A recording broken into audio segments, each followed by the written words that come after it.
Now, this once in a century is not an understatement.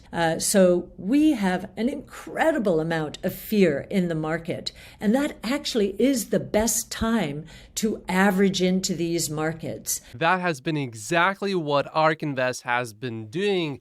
Cathie Wood is dollar cost averaging, buying Tesla stock regularly in the last 2 weeks, over $30 million. Yesterday, Ark Invest bought $2 million of Tesla stock. So naturally, because Cathie is buying Tesla stock, she thinks you should too. And now used car pricing is down 14% on a year-over-year basis. So inflation will come down, and innovation actually is going to be part of that equation. The truly disruptive innovation platforms around which we have centered our research, so gene sequencing, robotics, energy storage, artificial intelligence, and especially artificial intelligence, as well as blockchain technology, all of them are deflationary in nature. Good deflation, it should cause a boom in the products and services associated with innovation. But deflation, another source of deflation. So our confidence there is building. We've been right on the inventory build, the commodity price decline. And I think normally the market would have responded already. The market is waiting for the Fed. And we think the Fed's rhetoric will change first, and then its actions will change. And we think that's all going to take place in 2023. I really hope that inflation comes down. It would be so much simpler and easier for everyone. However, look at this report from Deutsche Bank. They analyzed 318 observations of countries since 1920 that reached 8% inflation rate. And this is what happened later. As you can see, this is basically the current Bloomberg consensus for what inflation is going to do. And somehow, supposedly, out of all of these 318 observations, our case is going to be the very, very best outcome in this very case. I really hope it happens. Except that the consensus projections, they're wrong steadily. You can see the actual outcome right here, and this was their projection earlier, and this was their projection before, and they always project inflation is going to go down, and then it just doesn't. Higher inflation is actually good for Tesla long term, although terrible short term. It's good long term because it would crush all of the other competition. But it would be so bad for the economy. So I personally prefer low inflation because I don't want everyone else suffering around me. In terms of our strategies, we, during downturns, concentrate towards our highest conviction names. And so we have been doing that now for nearly 2 years. And the history would suggest that concentration strategy plays out very well in the subsequent rebounds. And we do think this rebound will be quite powerful. Looking at the analyst consensus for Tesla stock specifically, $264 price target 12 months from now, 116%, almost 117% upside. Now that's quite a rebound if it does happen. This year has been the most difficult year of my career, worse than 08-09, and I would venture to say that it has been the most difficult year of many investors' careers. The only thing that worked this year was energy. It's up almost 50%. And many people are asking us, why don't we diversify into energy since it's working? Well, the reason for that is we think it will stop working. The reasoning is solid. If our forecasts for electric vehicles and autonomous taxi platforms are correct, then oil demand could drop by roughly 30%, 30 million barrels a day, during the next 5 to 10 years. And we believe that demand destruction has already started. Cathie, of course, is implying that Tesla is the culprit because most people are waking up to the fact that owning an EV is actually more economically beneficial to their bank accounts. Now, another question. You have been buying more Tesla and other stocks during the downturn, and yet the prices have fallen further, and our performance decline has worsened.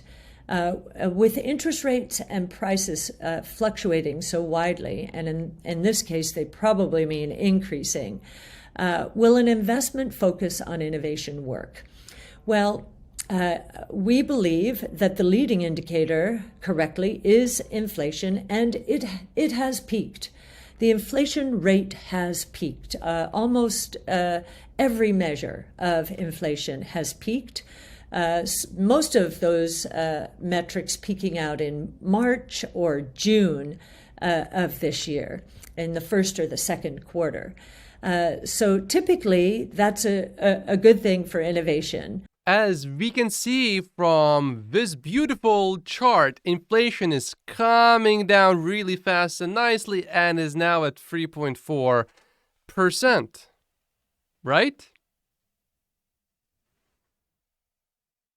If you didn't realize, these were estimates from earlier this year. Estimates don't exactly work like how they are estimated. Here are the real numbers. We did peak in June, and now we have been steadily, although slowly, coming down. This is good. In November, we reached 7.1% year over year. Hopefully this continues, but 7%, that is still very high. But as I just mentioned, I think the market is so skittish and has been so terrorized by the most rapid increase in interest rates ever. We have never seen an 18-fold increase in interest rates within 1 year. It has truly terrorized the markets. Cathie is absolutely right on this one. Check this out. U.S. interest rate hikes. The interest rates are rising faster than any other time in recent history. You can see we are going way up, straight up. And for a good reason, because inflation is out of control. Although it does look a lot better now. And I think that the fear is palpable. In fact, I think according to the Bank of America recent surveys of fund managers and advisors, it's probably the advisors, we haven't seen this amount of cash on the sidelines since I think it was 2006, maybe even 2001. Over a long period of time, everyone knows that cash is the worst asset class of all. Eventually, that cash has to come out of hiding, and it will go somewhere. And one place it will go is also going to be Tesla stock. I do know also the same survey shows that the put-to-call ratio in the U.S. market, meaning those short relative to those long put calls, is at 1.5 now, and it has not been that high since 2001. I remember in late 20, early 21, we could do no wrong. Anything we said was gospel at the time. And I knew that wasn't right. And at the time, I remember saying, keep some powder dry. It is for these moments, or averaging down throughout a period like this, that one keeps the powder dry. This period seems to be the flip side of the late 90s. The late 90s was an irrational increase in tech stocks, appreciation in tech stocks. And it was incorrect. The technologies were not ready. And even if they were close to being ready, the costs were way too high. So technology's not ready. We didn't get the cloud till 2006. We didn't get the big breakthrough in AI, deep learning, until 2012.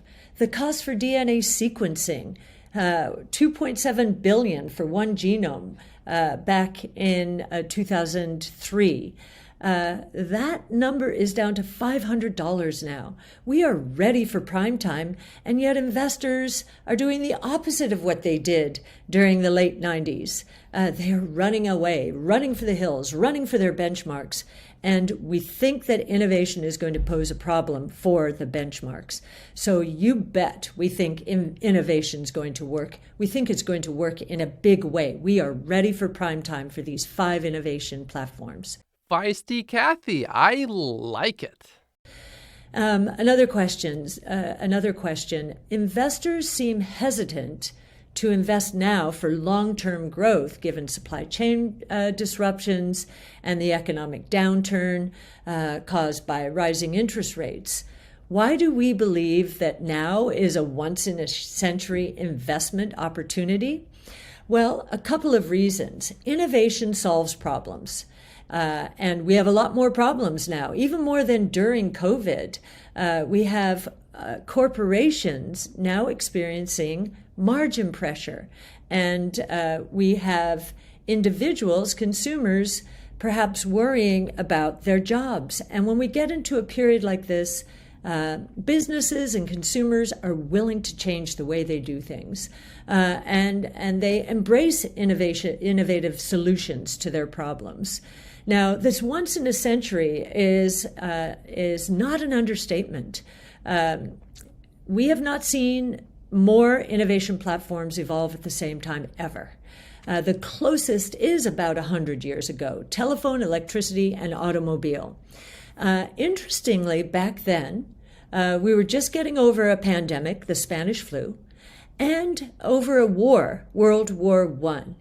And at the same time, we were experiencing incredible innovation.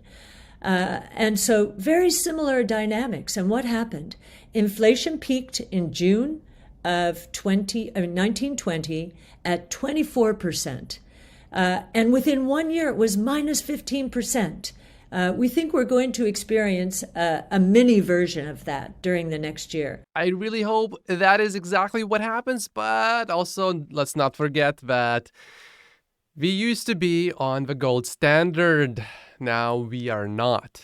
And then what happened? We launched into the roaring 20s when the stock market had, I believe it was compound annual rate of returns of 25% for the next 8 years. The roaring 20s, we think we have a setup here for the roaring 20s, and it is all around innovation. So again, it is darkest before the dawn, and the best time to invest, according to Warren Buffett and the great investors of our time and of all time, is when there is so-called blood in the street. It's a crude saying, but it means when markets are deeply into bear territory. You should have, there's a cycle of fear and greed, and both are healthy. The fear should occur at the top of cycles, taking profits, and the so-called greed part of that dynamic should occur at the bottom of cycles. And surely after maybe an 80% reduction in, on average, in our various strategies, we are closer to the bottom, certainly, than to the top. And life is the only path to death. It makes sense. Cathie really made me crack up here, but you gotta say, it is profound. We are truly closer now to the bottom now that we have dropped. Well, Cathie's fund dropped 80%. and is now certainly closer to the bottom than before. And these are 48 reasons why I only own Tesla stock in my stock portfolio. Like and subscribe if you haven't yet, and I will see you in the next video. Thank you so much for watching.